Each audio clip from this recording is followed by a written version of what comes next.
আজ দিনভর মেঘলা আকাশ, কোথাও কোথাও হালকা বৃষ্টিও হচ্ছে। আর রাজ্য জুড়েই আজ হালকা থেকে মাঝারি বৃষ্টির পূর্বাভাস রয়েছে।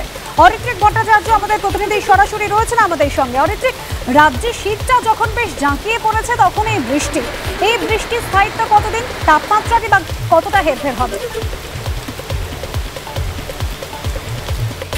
দেখো, বৃষ্টির স্থায়িত্ব আগামী কাল পর্যন্ত এমনটাই কিন্তু আলিপুর আবহাওয়া দপ্তর বলছে। যেটা ঘটনা ঘটেছে যে পশ্চিমী ঝঞ্ঝার প্রভাবে উত্তরপ্রদেশ সংলগ্ন এলাকায় একটা ঘূর্ণাবর্ত তৈরি হয়েছে, যেটা বিহার ঝাড়খণ্ডের দিকে এগোচ্ছে।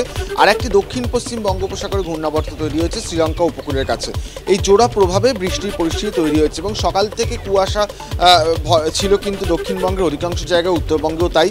এবং তারপর বেলা বাড়লে বৃষ্টি একটু বাড়তে পারে, হালকা থেকে মাঝারি বৃষ্টিপাত কলকাতা, হাওড়া, উত্তর চব্বিশ পরগনা, দক্ষিণ চব্বিশ পরগনা, নদিয়ার মতন জেলাগুলোতে হওয়ার সম্ভাবনা রয়েছে।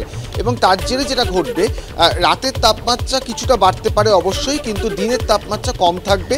এখন যেমন দিনের বেলা ঠান্ডা অনুভূত হচ্ছে, সেই পরিস্থিতি আগামী দু একদিন বজায় থাকবে। উত্তরবঙ্গের ক্ষেত্রে যেটা গুরুত্বপূর্ণ, উত্তরবঙ্গেও ব্যাপক কুয়াশা থাকবে। দার্জিলিং সহ পার্বত্য অঞ্চলে সেখানে হিমাঙ্কের নিচে অর্থাৎ 0 ডিগ্রির নিচে তাপমাত্রা নেমে যেতে পারে এবং সেখানে তুষারপাতের সম্ভাবনা রয়েছে। সব মিলিয়ে বৃষ্টি আগামীকাল বেলার পর থেকে ধাপে ধাপে কমতে পারে, তারপরে আবহাওয়ার পরিস্থিতি পরিবর্তন হবে। তবে দিনের তাপমাত্রা আপাতত কিন্তু কমই থাকবে। অর্থাৎ বৃষ্টি কমলেও শীত কিন্তু বজায় থাকছে। অনেক ধন্যবাদ।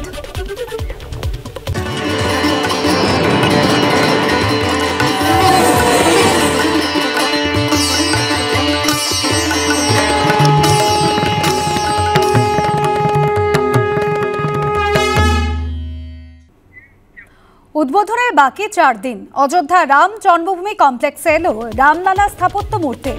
আজ গর্ভগৃহে হবেন বিরাজমান। 24 বিধিতে হবে পুজো।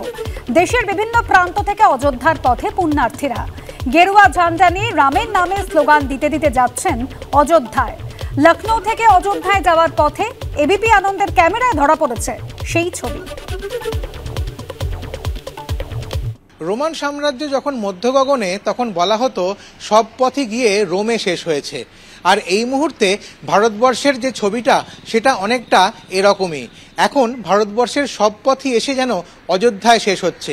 আর সেই পথে পায়ে পায়ে পাড়ি দিচ্ছেন ভারতবর্ষের নানা প্রান্তের মানুষ। আমি যখন এই পথে যাচ্ছি অযোধ্যার দিকে, সেই সময় পথে পাচ্ছি আমরা এমন অনেককে যারা দেশের নানা প্রান্ত থেকে পায়ে হেঁটে অযোধ্যায় যাচ্ছেন। আমার সঙ্গে ইনি রয়েছেন, ইনি আসছেন কৌসাম্বী জেলা থেকে, এই উত্তরপ্রদেশেরই জেলা। তবে তার একটা লক্ষ্য রয়েছে, তিনি গিনেস রেকর্ড করতে চান।